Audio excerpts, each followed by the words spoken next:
కృష్ణ మనం ఇప్పుడు శ్రీ శ్యామానంద పండితుల వారి సమాధి మందిరంలో ఉన్నాము.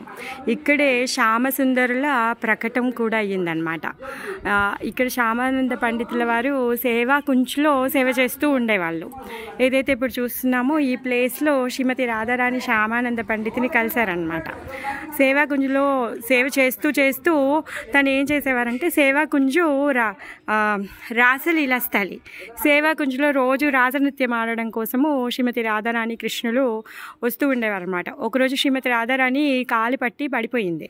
అయితే శ్యామానంద పండితుల వారు వెళ్ళి ఆ సేవా కుంజు క్లీనింగ్ చేస్తూ ఉంటే అక్కడ ఆ కాలు పట్టి దొరికిందనమాట.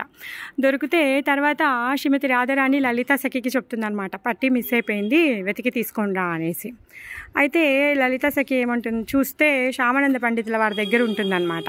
ఆమె వచ్చి అడిగితే శ్యామానంద పండితుల వారు అంటారు, లేదు నేను మీదని ఎలా నమ్ముతాను, మీరు ఈ పట్టి ఇంకొకటి ఉంది కదా అది చూయిస్తేనే నేను ఇస్తాను అని చెప్తారనమాట.